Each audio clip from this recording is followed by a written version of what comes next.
Bien le bonjour à toutes et à tous. Voyons maintenant cette dernière leçon, la numéro 24. On parlera cette fois-ci des pronoms interrogatifs. Au néo-égyptien, il existe 5 pronoms interrogatifs. Le premier, comme au Moyen Empire, est ir. Il se place en début ou en fin de phrase. L'interrogation porte principalement sur des objets ou des animaux. Selon la forme verbale, les traductions seront définies d'après le contexte. De même qu'au Moyen Empire, on trouve les combinaisons mi-ir, comment, ir, pourquoi, ir, pourquoi, jusqu'à quand. Exemple avec un syntagme nominal. Ir nai warut. Que signifient ces registres? Littéralement, nous avons c'est quoi ces registres? Avec un syntagme nominal traduisant quel? Iremat. Quelle est cette pierre précieuse? Littéralement, c'est quoi comme pierre précieuse? La formule demandant la situation dans laquelle se trouve une personne se dit par exemple ir ten. Qu'est-ce que vous avez? Que se passe-t-il vous concernant? On parle bien de situation, ce n'est pas le verbe avoir, posséder. Exemple avec un présent 1, ir tuek hermeri, qu'est-ce que tu aimes? Exemple avec un futur 3, yusener hesek ir, qu'est-ce qu'ils découperont? Autre exemple avec un futur indiquant que le datif n'est pas séparé de la forme verbale avec un pronom interrogatif. Yueker dit en ni ir. Que me donneras-tu?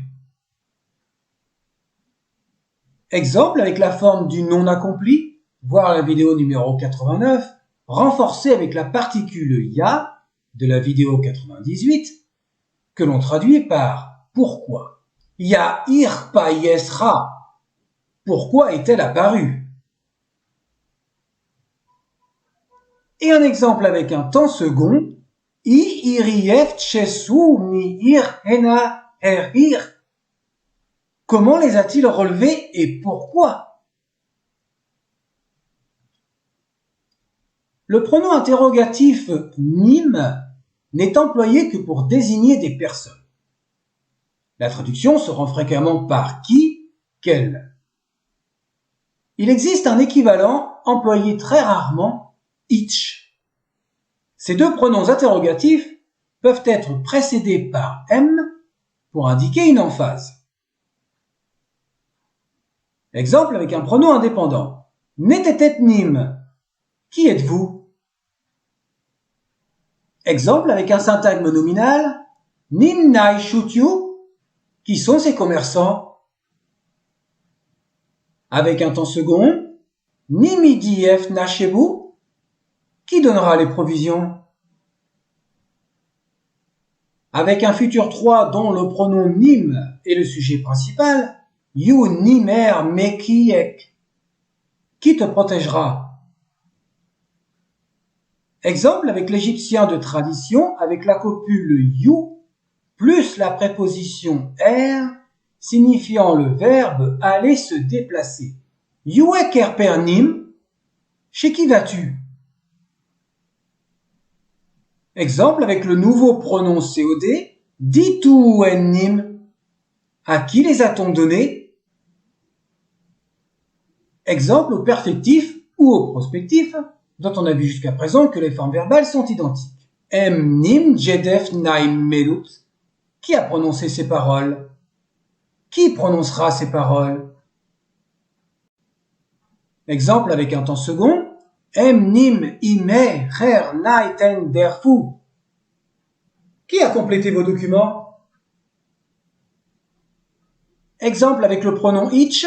Itch chai medjat. Qui est ce sculpteur? Remarquons au passage que pour demander l'identité de quelqu'un, le pronom démonstratif n'est pas obligatoire dans la construction égyptienne.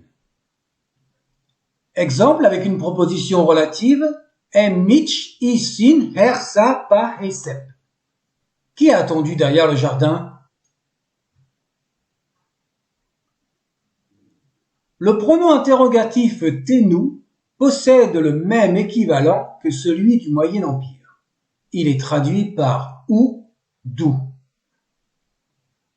Exemple avec un pronom préfixe. Soutenu paye kiber. Il est où ton étalon? Où est ton étalon? Autre exemple, au perfectif ou au prospectif. Shefain tenu. Où est-ce que nous nous battrons? Où est-ce que nous nous sommes battus? Et enfin au présent 1, tu wek her et ten. Où est-ce que tu vas? Où vas-tu? On a vu dans la vidéo précédente la formule pour traduire comment vas-tu. Inuak Emchef. À la 18e et 19e dynastie, pour traduire comment vas-tu, on trouve aussi comme au Moyen Empire, Rikedek, comment vas-tu? Littéralement, quel est ton état? Voir la vidéo 72 à partir de 6 minutes. Remarquons au passage une nouvelle graphie pour le pronom ri. Riaek, que l'on trouve également à la 19e dynastie. Le mot a, absent de notre vocabulaire, signifie condition, état. Et Reaek, dès la 20e dynastie. Le pronom suffixe peut être bien entendu changé dans cette formule. Par exemple, Rikedes pour comment va-t-elle, etc. Et comme cet ultime exemple, Rer a en pa pera. Comment se porte le pharaon? Littéralement, nous avons quelle est la condition du pharaon? Le n correspond à la préposition de. Le premier signe de la maison n'est autre que l'article le, que l'on a pu voir en variante pour les articles définis il y a longtemps. Et 2 plus le, c'est l'équivalent de notre article défini du. Ça y est, c'est fini. La grammaire du Nouvel Empire est terminée. Enfin, presque, parce qu'il y a encore des tournures verbales employées rarement, comme au Moyen Empire d'ailleurs, et certaines sont encore sujettes à interprétation. Mais en ce qui les concerne, vous trouverez, si le cas se présente, des explications dans les revues par les auteurs eux-mêmes. Il reste encore une vidéo. Elle présentera toutes les formes verbales. Sur ce, bon apprentissage, bonne lecture, bonne continuation. C'était Bijaksana. Bye bye.